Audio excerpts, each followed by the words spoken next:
জাতীয় সংসদের স্পিকার শিরিন শারমিন চৌধুরী পদত্যাগ করেছেন। আজ সোমবার রাষ্ট্রপতি মোহাম্মদ শাহাবুদ্দিনের কাছে তিনি পদত্যাগপত্র জমা দিয়েছেন বলে জানিয়েছেন স্পিকারের এক প্রোটোকল কর্মকর্তা। শেখ হাসিনা সরকারের পতনে ২৭ দিনের মাথায় পদত্যাগ করলেন শিরিন শারমিন চৌধুরী। বিগত সরকার আমলে ২০১৩ সালের ৩০ এপ্রিল স্পিকার নির্বাচিত হন শিরিন শারমিন। এরপর থেকে একটানা তিনি এই দায়িত্বে ছিলেন। গত ৭ জানুয়ারি বিএনপিবিহীন নির্বাচনে আওয়ামী লীগ জয়ী হয়ে সরকার গঠনের পর শিরিন শারমিন চৌধুরীকে আবার স্পিকার নির্বাচিত করা হয়। ছাত্র জনতার অভ্যুত্থানের মুখে গত ৫ আগস্ট শেখ হাসিনা প্রধানমন্ত্রীর পদ থেকে পদত্যাগ করে দেশ ছাড়েন। এরপর রাষ্ট্রপতি সংসদ ভেঙে দেন। ৮ আগস্ট অন্তর্বর্তী সরকার শপথ নেয়। দেশে গত ১৬ জুলাই থেকে ৫ আগস্ট ও সরকার পতনের পরে সহিংসতায় ৭৬০ জন নিহত হয়। রংপুরে একটি হত্যা মামলায় স্পিকার শিরিন শারমিন চৌধুরীর বিরুদ্ধেও মামলা হয়েছে।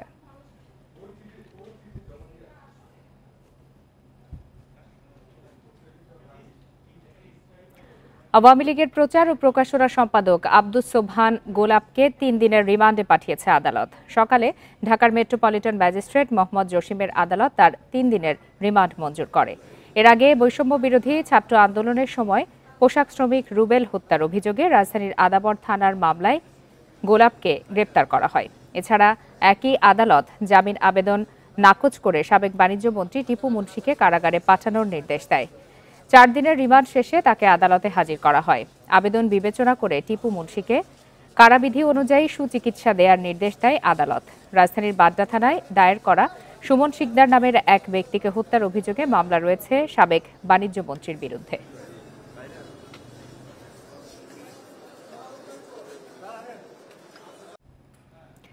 সাবেক সংসদ সদস্য ও আওয়ামী লীগ নেতা হাজী মোহাম্মদ সেলিমকে আদালতে তোলা হবে আজ। ১৯ আগস্ট রাজধানীর লালবাগ থানায় দায়ের করা একটি হত্যা মামলায় তার ১০ দিনের রিমান্ড চাইবে পুলিশ। রবিবার রাতে রাজধানীর বংশাল এলাকা থেকে তাকে গ্রেপ্তার করে গোয়েন্দা পুলিশ। ঢাকা ৭ আসনের সাবেক সংসদ সদস্য হাজী সেলিম দীর্ঘদিন আওয়ামী লীগের রাজনীতির সঙ্গে জড়িত। ২ বার আওয়ামী লীগ ও একবার স্বতন্ত্র প্রার্থী হিসাবে সংসদ সদস্য নির্বাচিত হন হাজী সেলিম। ২০০৮ সালে অবৈধ সম্পদ অর্জনের অভিযোগে দুর্নীতি দমন কমিশনের মামলায় ১৩ বছরের কারাদণ্ড হয় তার। ২০২২ সালে এই সাজা কমিয়ে ১০ বছর করে হাইকোর্ট। আদালতে আত্মসমর্পণ করলে কিছুদিন কারাভোগের পর ২০২৩ সালের জানুয়ারিতে তাকে জামিন দেন উচ্চ আদালত।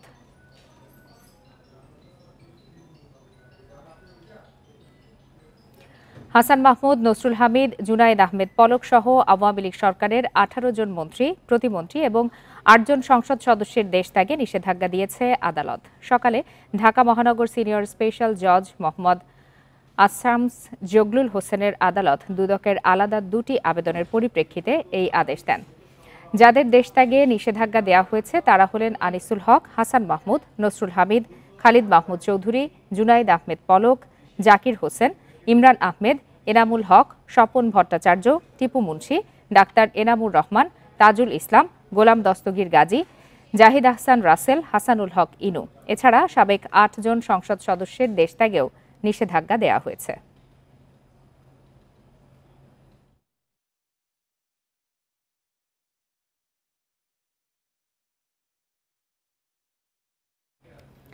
ইন্টার্ন চিকিৎসকদের কর্মবিরতি স্থগিত করার কারণে ঢাকা মেডিকেলের জরুরি বিভাগে চিকিৎসা কার্যক্রম এখন স্বাভাবিক। তবে এখনও বন্ধ রয়েছে বহির্বিভাগ।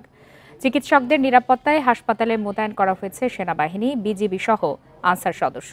সকাল থেকে হাসপাতালের কাউন্টার থেকে টিকিট কেটে রোগীদের সেবা নিতে দেখা যায়, তবে ভিড় নেই বললেই চলে। এদিকে বহির্বিভাগে চিকিৎসা সেবা না পেয়ে অনেকেই হতাশ। চিকিৎসকদের ওপর হামলাকারীদের গ্রেপ্তার ও নিরাপত্তার দাবিতে রবিবার কর্মবিরতিতে যান ঢাকা মেডিকেলের ইন্টার্ন চিকিৎসকরা। সারা দেশে চিকিৎসা না দিতে কমপ্লিট শাটডাউনের ডাক দেন তারা। তাদের কর্মসূচির কারণে চরম দুর্ভোগে পড়েন শত শত রোগী। পরে কর্মসূচি প্রত্যাহার করে নেন তারা। এদিকে হামলার ঘটনায় জড়িত সন্দেহে সঞ্জয় পাল নামে একজনকে গাইবান্ধা থেকে আটক করা হয়েছে।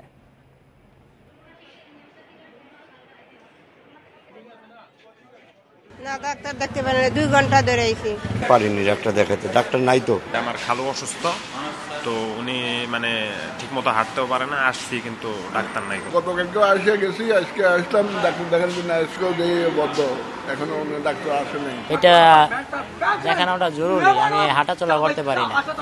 ডাক্তার না আসলে অপারেশন কে করবে? কালকে যাইয়া দেখি ওয়ার্ডে একটা মেয়েকে নেওয়া হয়েছে, সব পোশাক আশাক পয়রা নেওয়া হয়েছে, কিন্তু ডাক্তার নাই। ঢাকা মেডিকেলের বর্তমান পরিস্থিতি নিয়ে জানাতে এই মুহূর্তে যোগ দিয়েছেন সহকর্মী হাসান মিসবা। হাসান মিসবা, এই মুহূর্তে ঢাকা মেডিকেলের পরিস্থিতি আপনি কেমন দেখছেন? এবং আমরা যতদূর জানি যে বহির্বিভাগের সেবা দেওয়া বন্ধ রয়েছে, বাকি সব সেবা কি চালু আছে কিনা?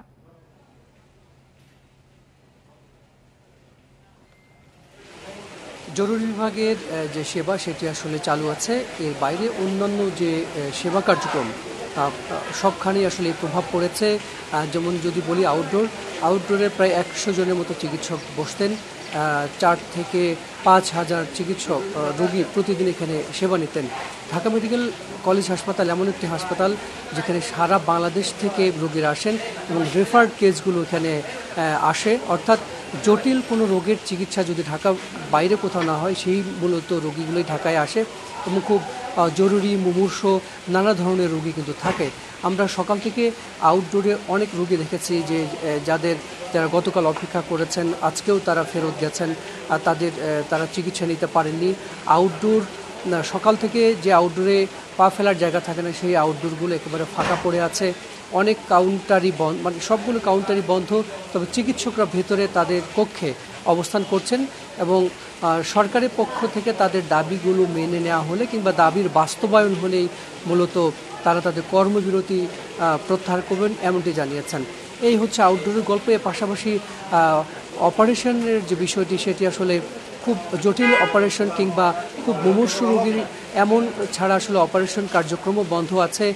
তবে খুব গুরুতর রোগীদের জন্য ঢাকা মেডিকেল কলেজ হাসপাতালের যে প্রশাসন আছে তাদের তত্ত্বাবধানে কিছু রোগী দেখার ব্যবস্থা করা হচ্ছে, কিছু অপারেশন হচ্ছে, আর অন্যান্য সেবা কার্যক্রমগুলোতে আসলে ব্যাপক প্রভাব পড়েছে। ঢাকা মেডিকেল কলেজ হাসপাতালে 24 ঘন্টায় রোগীর ভিড় থাকতো, সেই জায়গাটাতে আমরা দেখছি যে রোগীর ভিড় একেবারেই কম। ওয়ার্ড যেগুলো আছে, সেই ভর্তি রোগী যারা আছেন তারা তাদের সেবাগুলো ঠিকমতো পাচ্ছেন, সেখানে কোনো ধরনের জটিলতা কিংবা বিঘ্ন হচ্ছে না। তবে চিকিৎসকরা বলছেন তাদের নিরাপত্তার বিষয়টি নিশ্চিত করতে হবে। তারা 4 দফা দাবি দিয়েছেন। প্রথম দাবি হচ্ছে যে যারা হামলাকারী তাদের গ্রেপ্তার করতে হবে। এরপরে বলা হয়েছে হাসপাতালে নিরাপত্তা নিশ্চিত করা, অর্থাৎ রোগী, চিকিৎসক, অন্যান্য স্বাস্থ্যকর্মী যারা আছে তাদের নিরাপত্তা নিশ্চিত করতে হবে। পাশাপাশি স্বাস্থ্য পুলিশের দাবি তোলা হয়েছে। আমরা জানি যে বিভিন্ন সময়ে শুধু এই ঢাকা মেডিকেল, আমরা চাই যে সবার সেবা নিশ্চিত হয়ে এবং চিকিৎসকদের নিরাপত্তাও নিশ্চিত হোক, একটি সুষ্ঠু সমাধান আসুক। হাসান মিসবা, আপনাকে অনেক ধন্যবাদ। ঢাকা মেডিকেলে চিকিৎসকদের উপর হামলার ঘটনায় সঞ্জয় পাল জয় নামে এক ব্যক্তিকে আটক করেছে পুলিশ। ভোরে গাইবান্ধা শহরের বাস স্ট্যান্ড থেকে আটক করা হয় তাকে। গাইবান্ধা সদর থানার ওসি মাসুদ রানা জানিয়েছেন, আটক সঞ্জয় শহরের বাড়িধারা আদর্শ পাড়ার বাসিন্দা। তিনি স্ট্যামফোর্ড বিশ্ববিদ্যালয়ের কম্পিউটার সায়েন্স অ্যান্ড টেকনোলজি বিভাগের শেষ বর্ষের শিক্ষার্থী।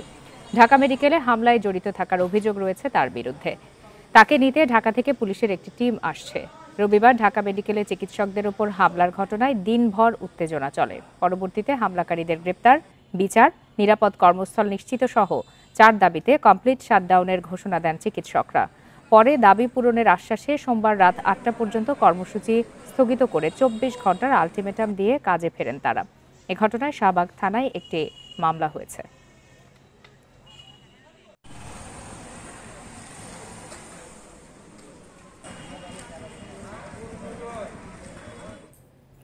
সুনির্দিষ্ট অভিযোগের ভিত্তিতে চট্টগ্রাম, মুন্সিগঞ্জ ও ময়মনসিংহের 3টি কমিটিতে পরিবর্তন এনেছে বিএনপি। রবিবার দলটির সিনিয়র যুগ্ম মহাসচিব অ্যাডভোকেট রুহুল কবির রিজভীর সই করা 3টি আলাদা বিজ্ঞপ্তিতে একথা জানানো হয়। বিজ্ঞপ্তিতে জানানো হয়, দলীয় সিদ্ধান্ত অনুযায়ী চট্টগ্রাম দক্ষিণ জেলা বিএনপির আহ্বায়ক কমিটি বিলুপ্ত করা হয়েছে। পরবর্তী কমিটি ঘোষণা না হওয়া পর্যন্ত ওই অঞ্চলে বিএনপির নামে কার্যক্রম চালানো যাবে না। অন্যদিকে ময়মনসিংহ দক্ষিণ জেলা বিএনপির যুগ্ম আহ্বায়ক ও ভালুকা উপজেলা বিএনপির আহ্বায়ক ফখরুদ্দিন আহমেদকে সব ধরনের দলীয় পদ থেকে বহিষ্কার করা হয়েছে। এছাড়া মুন্সিগঞ্জের লৌহজংয়ের কুমারভোগ ইউনিয়নের বিএনপি সভাপতি কাউসার তালুকদার ও সাধারণ সম্পাদক আনোয়ার হোসেন জরিকেও দল থেকে বহিষ্কার করা হয়েছে।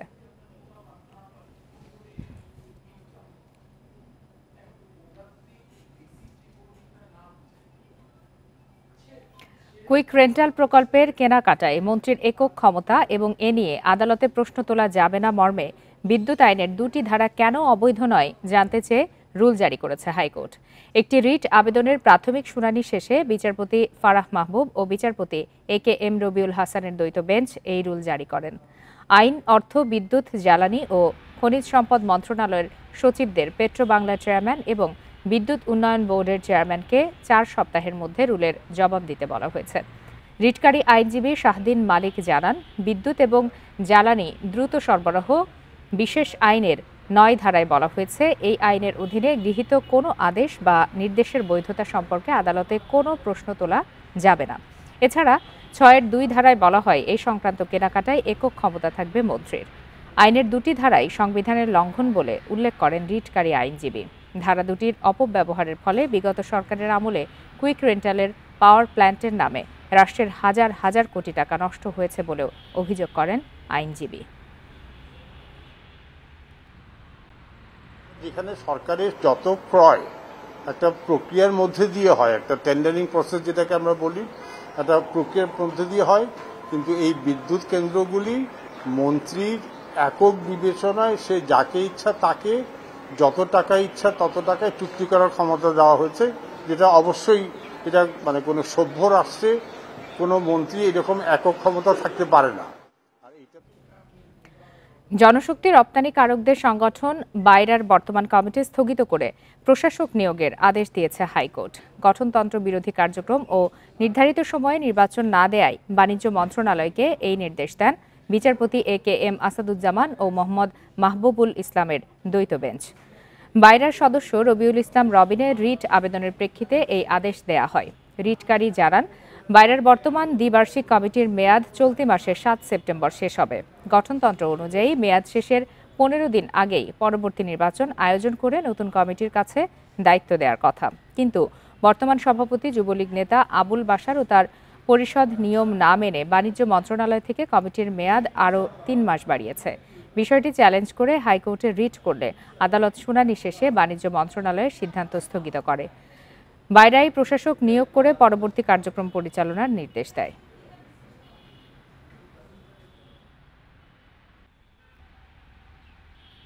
তারা তো সম্পূর্ণ ওই অবৈধ সরকারের আন্ডারে এবং অবৈধ সরকারের যে লোকগুলো ছিল তাদের দ্বারা এই কমিটি নিয়ন্ত্রিত হইতো, একচ্ছত্রভাবে তারা কমিটি পরিচালনা করতো। ওই অর্ডারটা তাদের ইলিগেল যে সময় বৃদ্ধি করেছে ওটার রুল এবং স্টে দিয়েছে এবং প্রশাসক নিয়োগ করে পরবর্তী কার্যক্রম পরবর্তী নির্বাচনের ডেট ফিক্স করবেন উনি।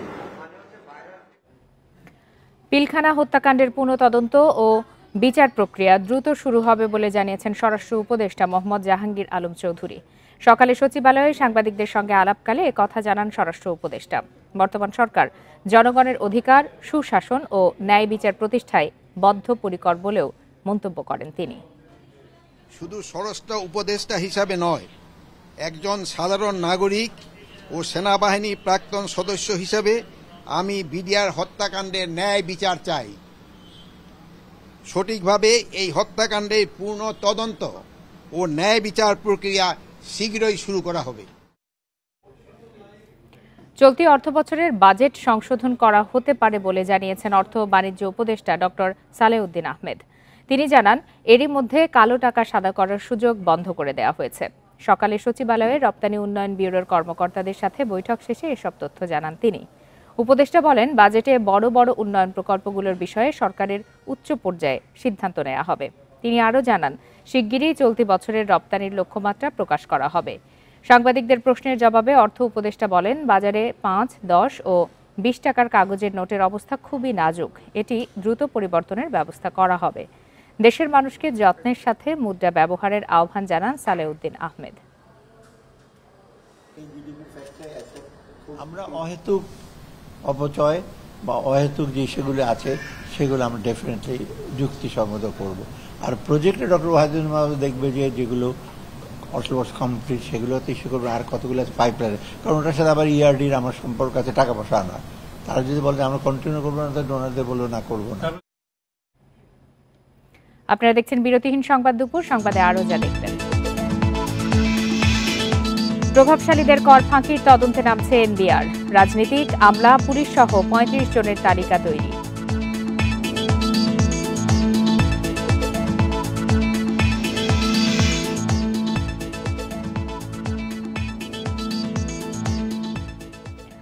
বন্যার পানি নামার পর ঘরে ফেরা মানুষের সামনে এখন টিকে থাকার সংগ্রাম।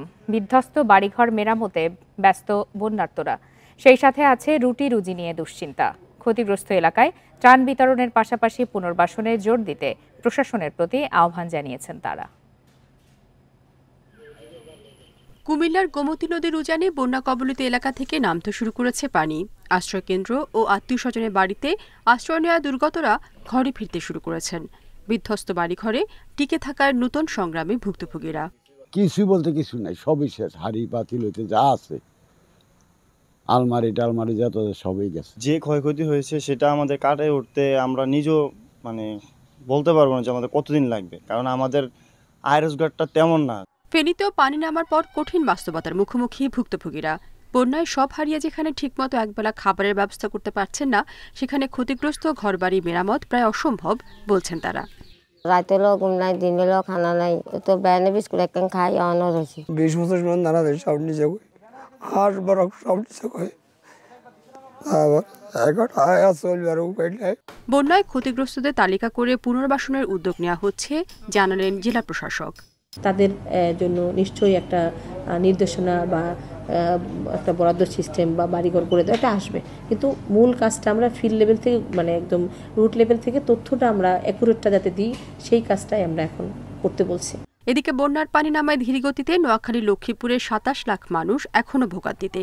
কিছু এলাকায় পানি সরে যাওয়ায় বিধ্বস্ত ঘরবাড়িতে ফিরছেন অনেকে, খুলেছে দোকানপাট। দুর্গত এলাকার মানুষরা ঘুরে দাঁড়াতে ত্রাণের পাশাপাশি পুনর্বাসনেও সহায়তা চান। রেশমি নন্দী, ইন্ডিপেন্ডেন্ট নিউজ। বন্যায় ঘরবাড়ির ক্ষয়ক্ষতি ও ভোগান্তি নিয়ে আরো বিস্তারিত জানাতে এই মুহূর্তে কুমিল্লা এবং নোয়াখালী থেকে যোগ দিয়েছেন সহকর্মীরা। শুরুতেই চলে যাচ্ছি কুমিল্লায়, সেখান থেকে আছেন সহকর্মী তানভীর খন্দকার। তানভীর খন্দকার, যেটি আমরা দেখছি যে বন্যার পানি নামার সাথে সাথে আরো নতুন নতুন দুর্ভোগ এসে বানভাসীদেরকে আরো দুর্ভোগে ফেলছে। এর মধ্যে কিন্তু আমরা প্রতিবেদনেও দেখছিলাম যে ঘরবাড়ি মেরামতের কথা সামনে আসছে এবং অনেকের চর্মরোগ সহ অন্যান্য নানা ধরনের রোগবালাই হচ্ছে। সর্বশেষ কি পরিস্থিতি জানাবেন এবং তারা এখন কি ধরনের সহায়তা পাচ্ছেন সেখানে?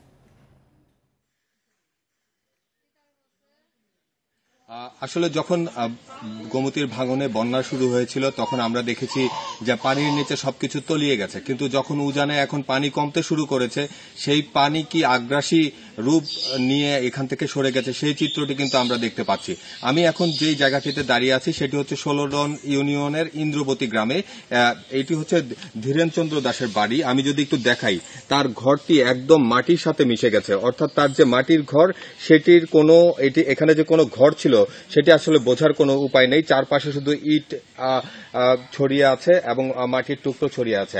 আর তারা যেটি জানিয়েছে, যখন এই পানির তোরে ঘর ভাঙন হয়েছে তারা ঘর থেকে কিছুই নিয়ে যেতে পারেনি, শুধুমাত্র তাদের প্রাণ বাঁচিয়ে আসলে বাঁধের উপরে উঠেছে।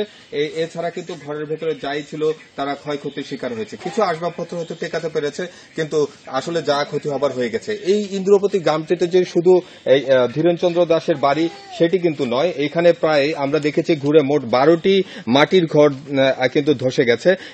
সেই ধসের কারণে কিন্তু এইখানকার মানুষজন অনেকটা উদ্বাস্তুর মতো বসবাস করছেন। কেউ আত্মীয় স্বজনের বাড়িতে আছেন, কেউ বাঁধে থাকছেন। এখানে শিশু বাচ্চা তাদেরকে নিয়ে আসলে তাদের যে দিনাতিপাত সেটি খুবই কষ্টকর।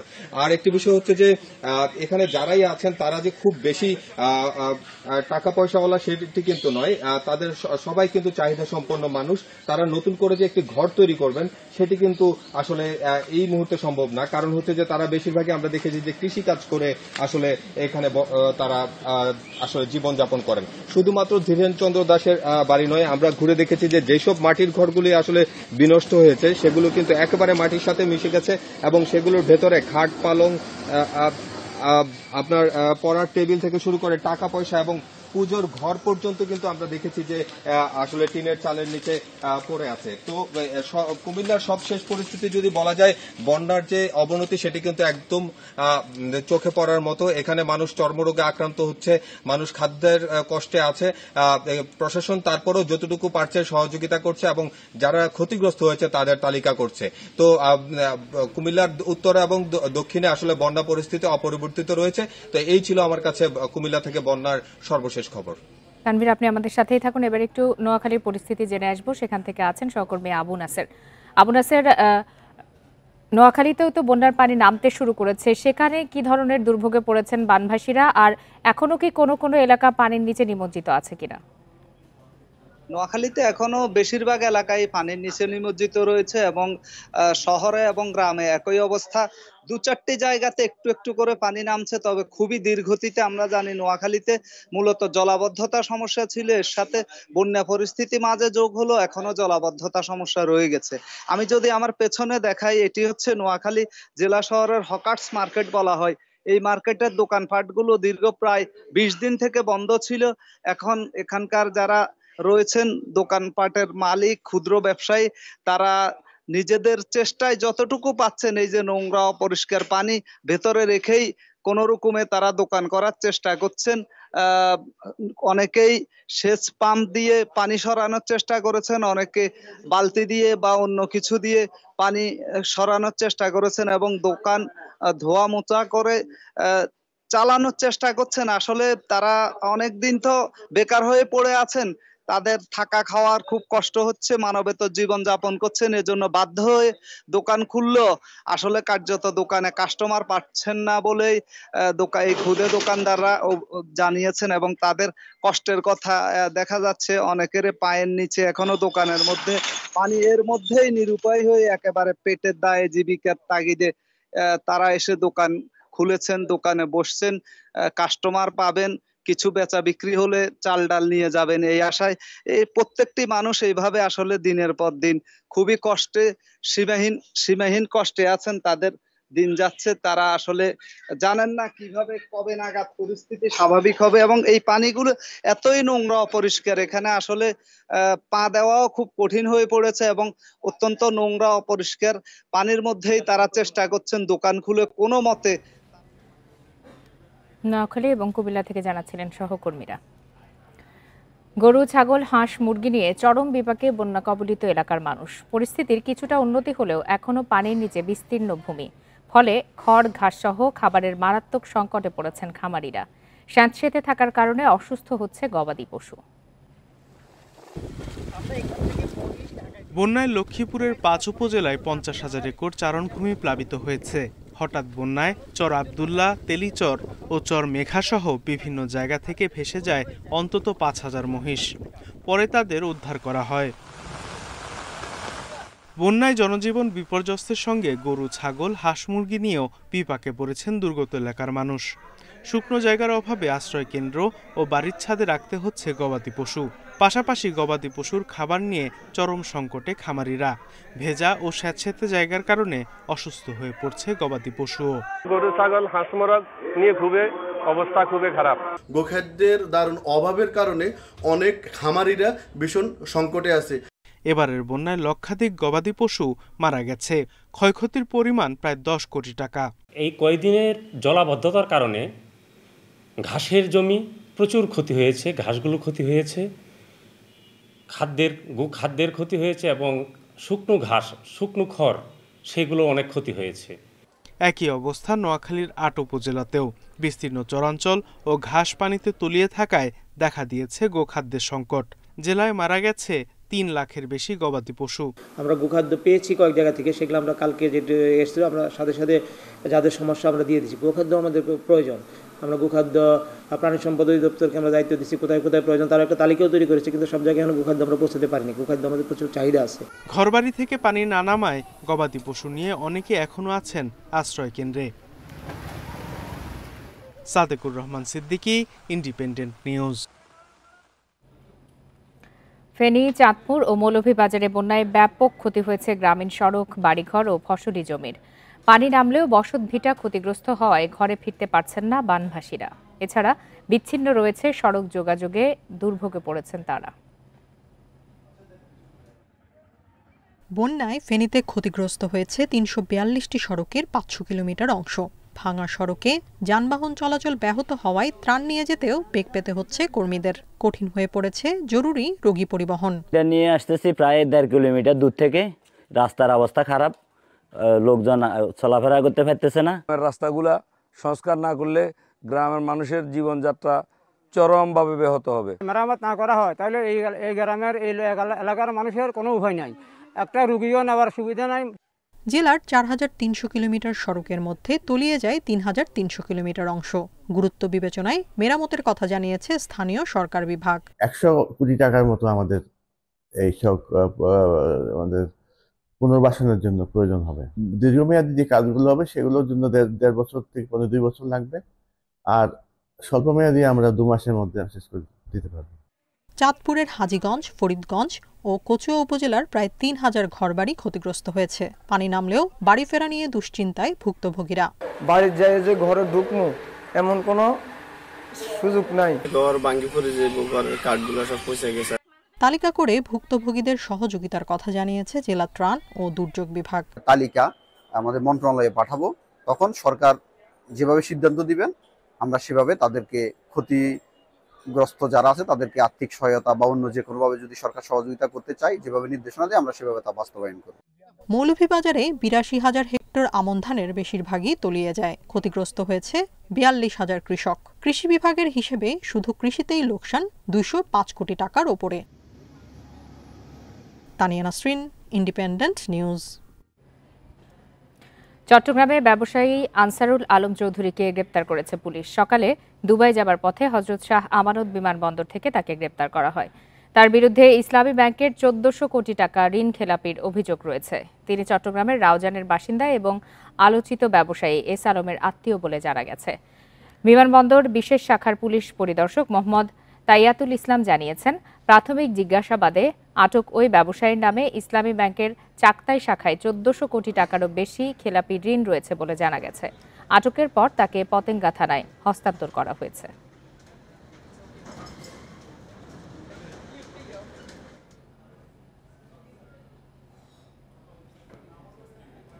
চট্টগ্রামের বাঁশখালীতে এস আলম গ্রুপের মালিকানাধীন এস পাওয়ার প্ল্যান্টে দুর্বৃত্তদের ছুরিকাঘাতে ২ নিরাপত্তা কর্মী নিহত হয়েছে।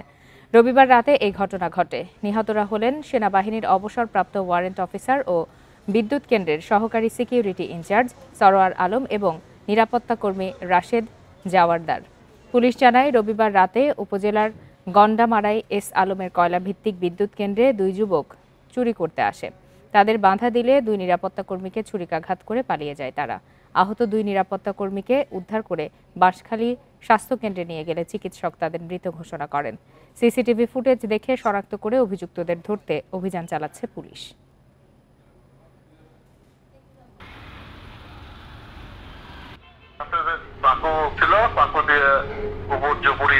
বুকে আর গলায় আর হাতে চাকু মেরে ওয়াল টুপ দিয়ে পালিয়ে চলে যায়। সিসি ক্যামেরার ফুটেজে স্পষ্ট কত সব দেখা যাচ্ছে। দুইজনকে আমরা আইডেন্টিফাই করছি এবং আমরা চিনছি, তদন্ত সত্ত্বে নাম বলতেছি না। সামনে আসতে শুরু করেছে সাবেক পররাষ্ট্রমন্ত্রী ডক্টর হাসান মাহমুদ ও তার পরিবারের নানা অপকর্ম, অনিয়মের তথ্য। ক্ষমতার দাপট দেখানো এই আওয়ামী লীগ নেতার হাতে জিম্মি ভুক্তভোগীরা মুখ খুলতে শুরু করেছেন। শত শত একর খাস জমি দখল করে হাসান মাহমুদের পরিবার অন্যদের কাছ থেকে দখলে নেয়, যা এখন উদ্ধার হচ্ছে।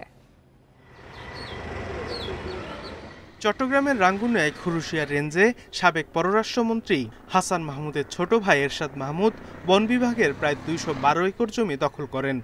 ২০০৯ সাল থেকে একে একে গড়ে তোলেন মহিষের খামার, পুকুর, বাগান, রেস্টুরেন্ট সহ বিভিন্ন স্থাপনা। বড় ভাই বন বিভাগ ও পরিবেশ মন্ত্রী থাকাকালে সেই প্রভাব খাটিয়ে তিনি এসব জমি দখলে নেন। আওয়ামী লীগ সরকার পতনের পর বন বিভাগ অভিযানে নেমে প্রায় ২০০ একর জমি উদ্ধার করে। রাঙামাটি বান্দরবন সড়কের পাশে একটা পার্ক, ওখানে একটা পুকুর আছে, পুকুরের উপরে একটা পার্ক ছিল, রেস্টুরেন্ট ছিল। এগুলো আমরা গত ২৬ তারিখে এগুলো ভেঙে দিয়ে ওখানে প্রায় ৫ একর জায়গা ছিল। রাজনৈতিক প্রভাব খাটিয়ে দখলে নিয়ে গেছে। সাবেক মন্ত্রীর পরিবারের ভয়ে আগে কেউ মুখ খুলতেন না, এখন মানুষ তুলে ধরছেন তার পরিবারের নানা অপকর্ম। একটা উচ্চ করে কথা বলতে পারতো না, স্বাধীনভাবে চলাফেরা করতে পারতো না, যা পরিণত হচ্ছে এখন যে সরকার পতনের পরপর সবকিছু উন্মোচন করতে সবাই। প্রজেক্টের এখানে কতগুলা কাগজের আছে, কতগুলা রিজার্ভের আছে। এদিকে এরশাদ মাহমুদ স্থানীয় পত্রিকায় বিজ্ঞাপন দিয়ে দাবি করেছেন সরকার থেকে লিজ নিয়ে তিনি খামার করেছেন। Independent news. প্রভাবশালীদের কর ফাঁকি অনুসন্ধানে পূর্ণ শক্তি নিয়ে মাঠে নামছে জাতীয় রাজস্ব বোর্ড এনবিআর। চেয়ারম্যানের নির্দেশনা তালিকা তৈরি করছে কেন্দ্রীয় গোয়েন্দা সংস্থা সিআইসি। যাচাই বাছাই শেষে শুরু হবে তদন্ত। এনবিআর চেয়ারম্যান জানিয়েছেন, কর অঞ্চলগুলো রাঘব বোয়ালদের বিরুদ্ধে অনুসন্ধান করতে পারবে। গত 1.5 দশকে অর্থনীতিতে প্রবৃদ্ধি হলেও কর জিডিপি অনুপাত বিশ্বের সর্বনিম্ন পর্যায়ে। নানা উপায়ে কর ফাঁকি দিয়ে ফুলে ফেঁপে উঠেছেন বহু মানুষ। এদের অনেকের ছিল রাজনৈতিক ও রাষ্ট্রীয় প্রভাব, তাই সবকিছু জেনেও চুপ ছিল এনবিআর। রাজস্ব কর্মকর্তাদের দুর্নীতিপরায়ণ মানসিকতায়ও পার পেয়েছেন অনেকে। গণ অভ্যুত্থানের পর প্রভাবশালীদের বিরুদ্ধে ব্যবস্থা নিচ্ছে এনবিআর। এস আলম, বসুন্ধরা সহ 6 বড় গ্রুপের উদ্যোক্তাদের বিরুদ্ধে চলছে তদন্ত। শীর্ষ ব্যবসায়ীদের পাশাপাশি অন্যদের বিরুদ্ধে প্রস্তুতি নিচ্ছে এনবিআর। এরই মধ্যে রাজনীতিক, আমলা, পুলিশ সহ বিভিন্ন শ্রেণী পেশার প্রভাবশালীদের 30 থেকে 35 জনের একটি তালিকা করেছে এনবিআর। চেয়ারম্যানের নির্দেশনা পাওয়ার পর তালিকা আরও বড় করছে সিআইসি। এটা আমরা প্রায়োরিটি ঠিক করে ধীরে ধীরে এটা করব এবং আমার ধারণা যে এখান থেকে কেউই ছাড় পাবে না। সবাইকে আলটিমেটলি আমরা ট্যাক্স নেটের আওতায় আনবো এবং তারা যে ট্যাক্সটা ফাঁকি দিয়েছে সেটা জরিমানা সহ আমরা আদায় করব। গোয়েন্দারা জানান, তদন্তের আওতায় আসা ব্যক্তি ও পরিবারের সদস্যদের ব্যাংক লেনদেনের তথ্য সংগ্রহ করা হবে। নামে বেনামে থাকা অস্থাবর সম্পদও অনুসন্ধান করা হবে। এরপর প্রাপ্ত তথ্য মেলানো হবে আয়কর নথির সঙ্গে। পাশাপাশি কোনো বিশেষ উপায়ে সম্পদ বৈধ করে আয়কর ফাঁকি দিয়েছেন কিনা তাও দেখা হবে। ডেফিনেটলি আমরা খুবই ফার্মলি কাজ করব। আপনারা দেখেছেন আমাদের বিশেষ করে অন্তর্বর্তীকালীন সরকারের আমাদের প্রধান উপদেষ্টা মহোদয় অত্যন্ত ক্লিয়ারলি সেদিন বলেছেন যে আপনারা আমাদের উপর ভরসা রাখেন, আমরা আপনাদের যে আশা আকাঙ্ক্ষা সেটা যথাযথ প্রতিফলন করতে পারব। কর ফাঁকি অনুসন্ধানে এখনও চুপ কর অঞ্চলগুলো।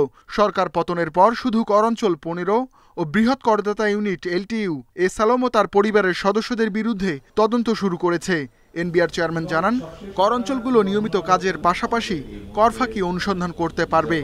প্রত্যেকটা জোন তাদের মতো করে কাজ করবে। Ruhul Amin, independent news, Dhaka. নিরাপত্তার দাবিতে বরিশাল শের-ই বাংলা মেডিকেল কলেজ হাসপাতালের বহির্বিভাগের চিকিৎসা সেবা বন্ধ রেখেছেন ইন্টার্ন চিকিৎসকরা। এতে ভোগান্তিতে পড়েছেন রোগীরা। বেলা 11টার পর বহির্বিভাগের সব চেম্বার বন্ধ করে দেওয়া হয়। হাসপাতালের পরিচালক ডাক্তার এইচ.এম. সাইফুল ইসলামের সাথে আলোচনায় বসেন ইন্টার্ন চিকিৎসকরা। সেখানে পুলিশ ও সেনাবাহিনীর সদস্যরাও উপস্থিত ছিলেন। চিকিৎসকদের নিরাপত্তা নিশ্চিতের আশ্বাস দেয়া হলে 1 ঘণ্টা পর জরুরি বিভাগের সেবা চালু করেন ইন্টার্ন চিকিৎসকরা। তবে আপাতত বহির্বিভাগ বন্ধ রাখার কথা জানিয়ে চিকিৎসকরা বলছেন, রাত 8টার পর কেন্দ্রীয় সিদ্ধান্ত অনুযায়ী ব্যবস্থা নেওয়া হবে।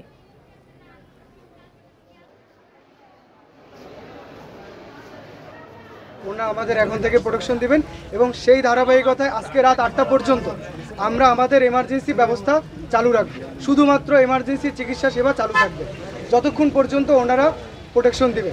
সিসিইউ, আইসিইউ, আমাদের স্ক্যানু, আমাদের অ্যাডমিশন ইউনিট, আমাদের ওটি, অপারেশন থিয়েটার, অর্থাৎ যে কোনো জায়গায় যে সব জায়গা জরুরি সে সব সেবাগুলোকে আমরা চালিয়ে যাচ্ছি। আর সেক্ষেত্রে ওনাদের সহায়তা হইল ওনারা আমাদের পাশে থাকবে। মজুরি বৃদ্ধি সহ নানা দাবিতে গাজীপুরের সড়ক অবরোধ করে বিক্ষোভ করেছে 11টি কারখানার শ্রমিকরা। অবরোধের কারণে দীর্ঘ যানজটে ভোগান্তিতে পড়েন যাত্রীরা। সকাল থেকে কালিয়াকৈর উপজেলার চন্দ্রা, পল্লী বিদ্যুৎ, সদর উপজেলার বিকেবাড়ি সহ বিভিন্ন এলাকায় সড়কে অবস্থান নিয়ে বিক্ষোভ শুরু করেন শ্রমিকরা। পুলিশ জানায়, শ্রমিক ছাঁটাই বন্ধ, মজুরি বাড়ানো সহ 21 দাবিতে ইউনিমেড, ইউনিহেলথ ফার্মাসিউটিক্যালসের শ্রমিকরা কারখানার সামনে অবস্থান নিয়ে বিক্ষোভ করেন। বেতন বাড়ানো সহ বিভিন্ন দাবিতে টঙ্গী বাজার এলাকায় বিক্ষোভ করেন বাটা শু কোম্পানির শ্রমিকরা। এছাড়া ইন্টারস্টাফ অ্যাপারেলস লিমিটেড নামের পোশাক কারখানার সামনে চাকরি প্রার্থীরা বিক্ষোভ করেন। এ সময় ঢাকা-টাঙ্গাইল মহাসড়ক অবরোধ করেন তারা। প্রায় আধা ঘন্টা চেষ্টার পর মহাসড়কে যান চলাচল স্বাভাবিক করে আইনশৃঙ্খলা বাহিনী।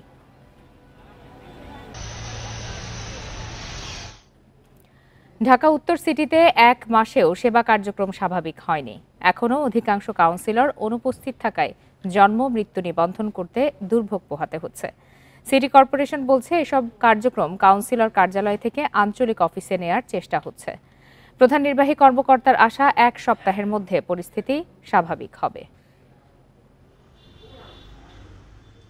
এ চিত্র ঢাকা উত্তর সিটির 24 নম্বর ওয়ার্ডের। 5 আগস্ট পুড়িয়ে দেওয়া হয় কাউন্সিলর অফিস। 1 মাসেও তা আর সংস্কার হয়নি। কাউন্সিলর এখনও অনুপস্থিত। বন্ধ রয়েছে জন্ম মৃত্যু নিবন্ধন, ওয়ারিশন সনদসহ নাগরিক সেবা। একই অবস্থা 18 নম্বর ওয়ার্ডের। এখানকার কাউন্সিলর জাকির হোসেন বাবুলও গা ঢাকা দিয়েছেন, এতে সেবা পাচ্ছেন না নাগরিকেরা। জন্ম নিবন্ধন বলেন, নাগরিক সনদ বলেন, তারপরে এই ওয়ারিশন সার্টিফিকেট বলেন বা স্বাভাবিক যে কার্যক্রম আছে এগুলো সমস্ত কার্যক্রম স্থগিত আছে। 2-3 জন আসছিল, ওদেরকে বুঝাই বলে দিয়েছি আপনারা আজকে তো রবিবার, সামনের সপ্তাহে যোগাযোগ করেন, আশা করি হয়ে যাবে। তবে কিছুটা ভিন্ন চিত্র গুলশান বনানীর 19 নম্বর ওয়ার্ডের। কাউন্সিলর অনুপস্থিত থাকলেও সব সনদে স্বাক্ষর করছেন। ওনারা নিজের থেকেই অনেক করেছেন এবং আসার সাথেই ওনারা আমাকে মানে পুরোপুরি যা করার একদম আমাকে অসম্ভব হেল্প করছে। এখানে আসলাম ফাইনালি, আলহামদুলিল্লাহ তারা খুব হেল্পফুল, আমার কাজটা তারা সাথে করে দিয়েছে আর কি। তো এই ধরনের কার্যক্রম যে চালু থাকবে সেটা আমরা আগে বুঝতে পারিনি। ঢাকা উত্তরের 54টি ওয়ার্ডের মধ্যে অন্তত 50 কাউন্সিলর কার্যালয়ে আসছেন না। এ পরিস্থিতিতে বিকল্প ভাবছে সিটি কর্পোরেশন। 5টা উড়ান যে জোন সেখানে কাউন্সিলর মহোদয়রা করতেন, তো সেটাকে আমরা রিইনস্টেট করে আমরা চিন্তা করছি যে আঞ্চলিক যে স্বাস্থ্য কর্মকর্তা আমাদের যে সহকারী স্বাস্থ্য কর্মকর্তা বা অন্য কোনো কর্মকর্তাকে এই পাওয়ারটা আমরা দিয়ে দেবো যাতে জনভোগান্তিটা না হয়। তবে ঢাকা দক্ষিণে আগে থেকেই আঞ্চলিক অফিসের মাধ্যমে সেবা দেওয়া হচ্ছে। Adilur Rahman, independent news, Dhaka. আর এরই সাথে শেষ করছে আজকের বিরতিহীন সংবাদ দুপুর। ইন্ডিপেন্ডেন্ট টেলিভিশনের সব খবরের আরো বিস্তারিত জানতে চোখ রাখুন ফেসবুক, ইউটিউব আর এক্সে। ধন্যবাদ এতক্ষণ সাথে থাকার জন্য।